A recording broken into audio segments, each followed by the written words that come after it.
Você está ouvindo Devocional Robert Murray McCheyne.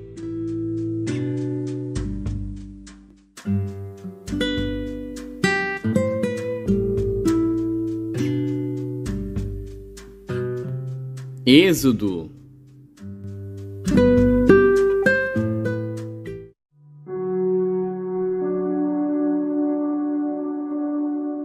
Êxodo, capítulo 31.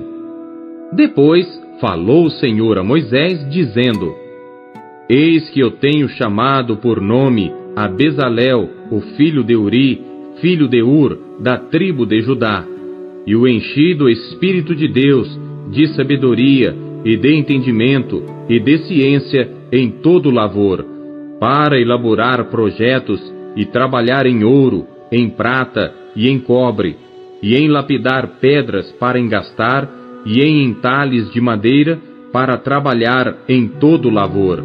E eis que eu tenho posto com ele a Aholiabe, o filho de Aizamaque, da tribo de Dan, e tenho dado sabedoria ao coração de todos aqueles que são hábeis, para que façam tudo o que te tenho ordenado, a saber, a tenda da congregação, e a arca do testemunho, e o propiciatório que estará sobre ela, e todos os pertences da tenda, e a mesa com seus utensílios, e o candelabro de ouro puro com todos os seus pertences, e o altar do incenso, e o altar do holocausto com todos os seus utensílios, e a pia com a sua base, e as vestes do ministério, e as vestes sagradas de Arão, o sacerdote, e as vestes de seus filhos, para administrarem o sacerdócio, e o azeite da unção, e o incenso aromático para o santuário, farão conforme a tudo que te tenho mandado.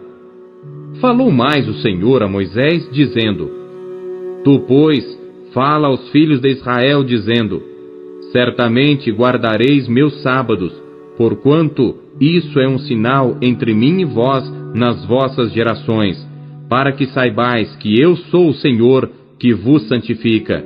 Portanto, guardareis o sábado, porque santo é para vós. Aquele que o profanar, certamente morrerá, porque qualquer que nele fizer alguma obra, aquela alma será eliminada do meio do seu povo. 6 dias se trabalhará, porém o 7º dia é o sábado do descanso, santo ao Senhor. Qualquer que no dia do sábado fizer algum trabalho, certamente morrerá. Guardarão, pois, o sábado os filhos de Israel, celebrando-o nas suas gerações por aliança perpétua. Entre mim e os filhos de Israel será um sinal para sempre, porque em 6 dias fez o Senhor os céus e a terra, e ao 7º dia descansou e restaurou-se.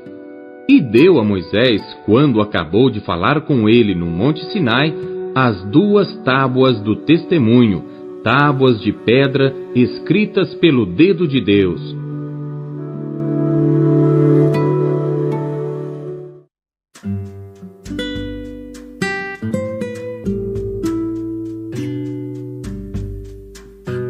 João.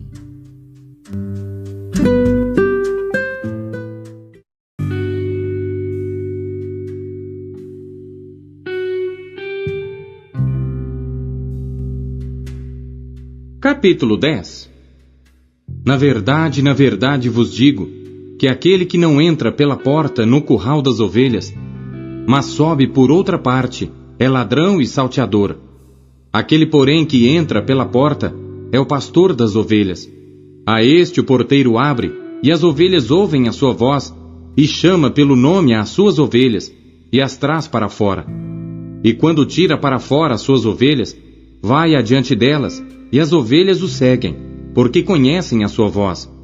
Mas de modo nenhum seguirão o estranho, antes fugirão dele, porque não conhecem a voz dos estranhos. Jesus disse-lhes esta parábola, mas eles não entenderam o que era que lhes dizia. Tornou, pois, Jesus a dizer-lhes: em verdade vos digo, que eu sou a porta das ovelhas. Todos quantos vieram antes de mim são ladrões e salteadores. Mas as ovelhas não os ouviram. Eu sou a porta. Se alguém entrar por mim, salvar-se-á, e entrará e sairá, e achará pastagens. O ladrão não vem senão a roubar, a matar e a destruir. Eu vim para que tenham vida, e a tenham com abundância. Eu sou o bom pastor. O bom pastor dá a sua vida pelas ovelhas. Mas o mercenário, e que não é pastor, de quem não são as ovelhas, vê vir o lobo, e deixa as ovelhas e foge. E o lobo as arrebata e dispersa as ovelhas. Ora, o mercenário foge porque é mercenário, e não tem cuidado das ovelhas. Eu sou o bom pastor, e conheço as minhas ovelhas, e das minhas sou conhecido. Assim como o Pai me conhece a mim, também eu conheço o Pai, e dou a minha vida pelas ovelhas. Ainda tenho outras ovelhas que não são deste aprisco. Também me convém agregar estas, e elas ouvirão a minha voz, e haverá um rebanho e um pastor. Por isto o Pai me ama, porque dou a minha vida para tornar a tomá-la. Ninguém me tira de mim, mas eu de mim mesmo a dou. Tenho poder para a dar, e poder para tornar a tomá-la. Este mandamento recebi de meu Pai. Tornou, pois, a haver divisão entre os judeus por causa destas palavras. E muitos deles diziam: tem demônio, e está fora de si. Por que o ouvis? Diziam outros: estas palavras não são de endemoninhado. Pode, porventura, um demônio abrir os olhos aos cegos? E em Jerusalém havia a festa da dedicação, e era inverno. E Jesus andava passeando no templo, no alpendre de Salomão. Rodearam-no, pois, os judeus, e disseram-lhe: até quando terás a nossa alma suspensa? Se tu és o Cristo, dize-no-lo abertamente. Respondeu-lhes Jesus: já vo-lo tenho dito, e não o credes. As obras que eu faço em nome de meu Pai, essas testificam de mim. Mas vós não credes porque não sois das minhas ovelhas, como já vo-lo tenho dito. As minhas ovelhas ouvem a minha voz, e eu conheço-as, e elas me seguem. E dou-lhes a vida eterna, e nunca hão de perecer, e ninguém as arrebatará da minha mão. Meu Pai que mas deu é maior do que todos, e ninguém pode arrebatá-las da mão de meu Pai. Eu e o Pai somos um. Os judeus pegaram então outra vez em pedras para o apedrejar. Respondeu-lhes Jesus: tenho-vos mostrado muitas obras boas procedentes de meu Pai. Por qual destas obras me apedrejais? Os judeus responderam, dizendo-lhe: não te apedrejamos por alguma obra boa, mas pela blasfêmia, porque sendo tu homem, te fazes Deus a ti mesmo. Respondeu-lhes Jesus: não está escrito na vossa lei? Eu disse: sois deuses? Pois, se a lei chamou deuses àqueles a quem a palavra de Deus foi dirigida, e a Escritura não pode ser anulada, àquele a quem o Pai santificou e enviou ao mundo, vós dizeis: blasfemas, porque disse, sou filho de Deus? Se não faço as obras de meu Pai, não me acrediteis. Mas se as faço, e não credes em mim, crede nas obras, para que conheçais e acrediteis que o Pai está em mim e eu nele. Procuravam, pois, prendê-lo outra vez, mas ele escapou-se de suas mãos e retirou-se outra vez para além do Jordão, para o lugar onde João tinha primeiramente batizado, e ali ficou. E muitos iam ter com ele e diziam: na verdade, João não fez sinal algum, mas tudo quanto João disse deste era verdade. E muitos ali creram nele.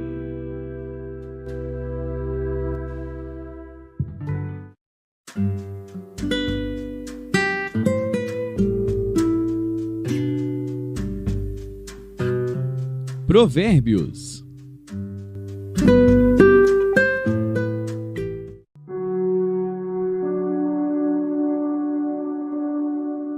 Provérbios, capítulo 7. Filho meu, guarda as minhas palavras, e esconde dentro de ti os meus mandamentos. Guarda os meus mandamentos e vive, e a minha lei como a menina dos teus olhos. ata-os aos teus dedos, escreve-os na tábua do teu coração. Dize à sabedoria: tu és minha irmã, e a prudência chama de tua parenta, para que elas te guardem da mulher alheia, da estranha que lisonjeia com as suas palavras. Porque da janela da minha casa, olhando eu por minhas frestas, vi entre os simples, descobri entre os moços, um moço falto de juízo, que passava pela rua junto à sua esquina, e seguia o caminho da sua casa. No crepúsculo, à tarde do dia, na tenebrosa noite e na escuridão. E eis que uma mulher lhe saiu ao encontro com enfeites de prostituta e astúcia de coração. Estava alvoroçada e irrequieta. Não paravam em sua casa os seus pés. Foi para fora, depois pelas ruas, e ia espreitando por todos os cantos. E chegou-se para ele e o beijou. Com face impudente lhe disse: sacrifícios pacíficos tenho comigo. Hoje paguei os meus votos. Por isso, saí ao teu encontro, a buscar diligentemente a tua face, e te achei. Já cobri a minha cama com cobertas de tapeçaria, com obras lavradas, com linho fino do Egito. Já perfumei o meu leito com mirra, aloés e canela. Vem, saciemo-nos de amores até amanhã. Alegremo-nos com amores, porque o marido não está em casa.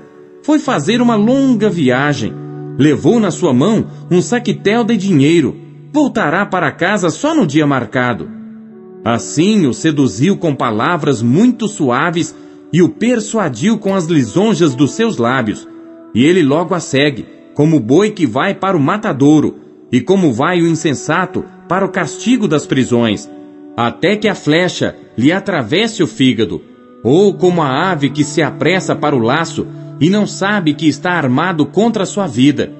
Agora, pois, filhos, dai-me ouvidos, e estai atentos às palavras da minha boca. Não se desvie para os caminhos dela o teu coração, e não te deixes perder nas suas veredas, porque a muitos feridos derrubou, e são muitíssimos os que por causa dela foram mortos. A sua casa é caminho do inferno, que desce para as câmaras da morte.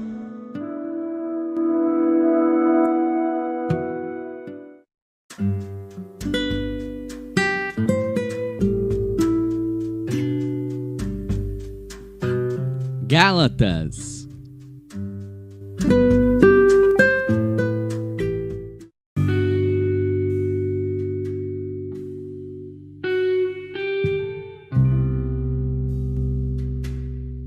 Capítulo 6. Irmãos, se algum homem chegar a ser surpreendido em alguma ofensa, vós que sois espirituais, encaminhai o tal com espírito de mansidão, olhando por ti mesmo, para que não sejas também tentado. Levai as cargas uns dos outros, e assim cumprireis a lei de Cristo. Porque se alguém cuida ser alguma coisa, não sendo nada, engana-se a si mesmo. Mas prove cada um a sua própria obra, e terá glória só em si mesmo, e não no outro. Porque cada qual levará a sua própria carga. E o que é instruído na palavra, reparta de todos os seus bens com aquele que o instrui. Não erreis, Deus não se deixa escarnecer, porque tudo o que o homem semear, isso também ceifará. Porque o que semeia na sua carne, da carne ceifará a corrupção. Mas o que semeia no Espírito, do Espírito ceifará a vida eterna. E não nos cansemos de fazer bem, porque a seu tempo ceifaremos, se não houvermos desfalecido. Então, enquanto temos tempo, façamos bem a todos, mas principalmente aos domésticos da fé. Vede com que grandes letras vos escrevi por minha mão. Todos os que querem mostrar boa aparência na carne, esses vos obrigam a circuncidar-vos, somente para não serem perseguidos por causa da cruz de Cristo. Porque nem ainda esses mesmos, que se circuncidam, guardam a lei, mas querem que vos circuncideis para se gloriarem na vossa carne. Mas longe esteja de mim gloriar-me, a não ser na cruz de nosso Senhor Jesus Cristo, pela qual o mundo está crucificado para mim e eu para o mundo. Porque em Cristo Jesus, nem a circuncisão, nem a incircuncisão tem virtude alguma, mas sim o ser uma nova criatura. E a todos quantos andarem conforme esta regra, paz e misericórdia sobre eles e sobre o Israel de Deus. Desde agora, ninguém me inquiete, porque trago no meu corpo as marcas do Senhor Jesus. A graça de nosso Senhor Jesus Cristo seja, irmãos, com o vosso espírito. Amém.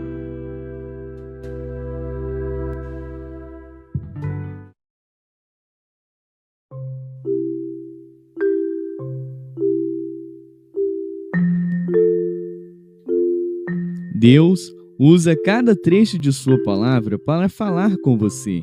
Você o ouviu hoje? Deus fala por meio da sua palavra. O que ele lhe disse hoje?